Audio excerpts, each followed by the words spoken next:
I'm Paul Malco, one of the creators and designers of Union City Alliance, a new deck and board building game for 2 to 4 players or solo play.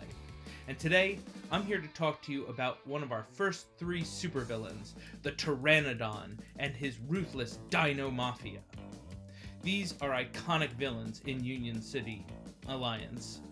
The Pterano-Don has been a frightful presence in Union City for decades, ever since he first captured poor Professor Saurazynski and forced him to start churning out Dino-Serum. This cold-blooded mafia has had a stranglehold on organized crime in the city. When you face off against the Dino Mafia, you'll encounter scores of Raptor Gangsters, the brutal foot soldiers of the Pterano-Don. Raptor Gangsters are a scaling threat as their fight goes up each issue, and there are lots of cards in the Pterano-Don's Peril and Plot decks that will interact directly with the Raptor Gangsters. Most importantly, perhaps, is Crime Wave. Crime Wave is a peril card. At least once every 6 turns, you'll have a Raptor Gangster go directly onto the current player's panel and immediately threaten them. This not only does damage, it also sets up more enemies for the heroes to deal with down the line. Numerous plot cards deal with the Raptor Gangsters as well. For example, Professor Saurazynski is the kidnapped geneticist who makes the Dino-Serum. His citywide alert empowers Crime Wave, doubling the amount of Raptor Gangsters that it puts out, which means that once every 6 turns, 2 Raptors will come out, and 1 will assault. There's also the Fence. This Gunrunner gives all Raptors hollow points, making their damage unavoidable. This turns even early issue Raptor Gangsters into a much more potent threat, and the Fence also uses Raptors as his own personal bodyguards. There's also drive-by shootings, which puts Raptor Gangsters on the board and has them assault 2 players, both the current player and the next player. Trying to manage, defeat, and keep the Raptor Gangsters under control will be essential for the players throughout the game. Getting too many on the board can be a death sentence for even the toughest heroes. But Raptor Gangsters are only the foot soldiers of the Dino Mafia. The capos, the underbosses, are the mobsters of the Dino Mafia, like Jimmy Hornhead, the consigliere to the Pterano-Don. This 16 stamina enemy has 5 bite and 1 threat, and his hard-headed nature means that the first 3 damage dealt to him each turn is completely blocked. But that's not all he has going on. The Dino Mafia ability is next to the Dino Mafia symbol, and each mobster's ability is different. For example, Jimmy Hornhead's staggering headbutt will deal damage and force the hero to put a card back on top of their deck, reducing their hand. These Dino Mafia effects only trigger with a Family Business Peril Card. Family Business escalates, but the real meat of it is when you're on the panel with a mobster.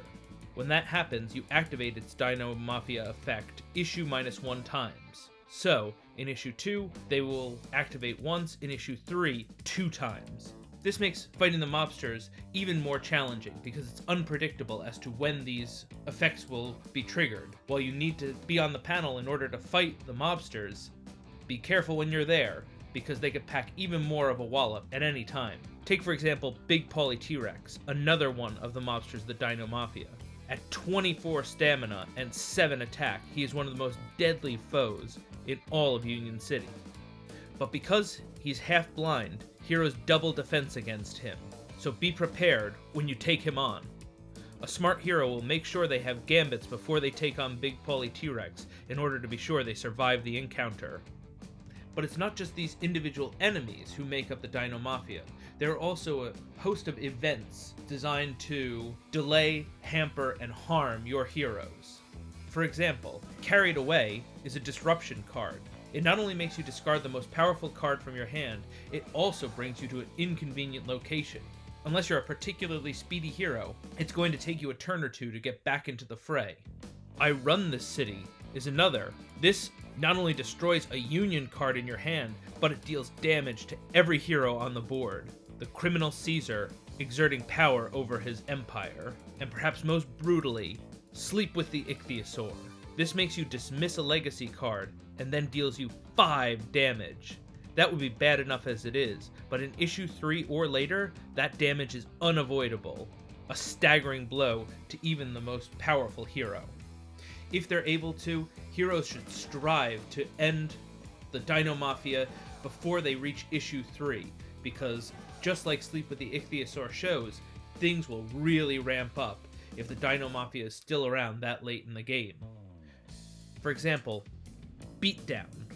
If there are no mobsters in play, put one on your panel and it assaults you. Otherwise, move a mobster to your panel, it assaults you, and triggers its Dino Mafia effect. This card will only be around in issue 3, because it's so vicious.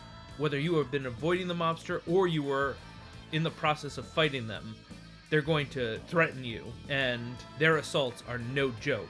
By the time issue 3 is over, if the heroes are still alive and haven't won, the overtime may spell the end for our intrepid do-gooders.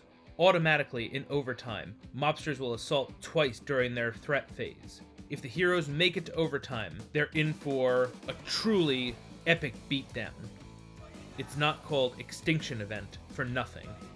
And that's an overview of the Pterano-Don and his Dino Mafia.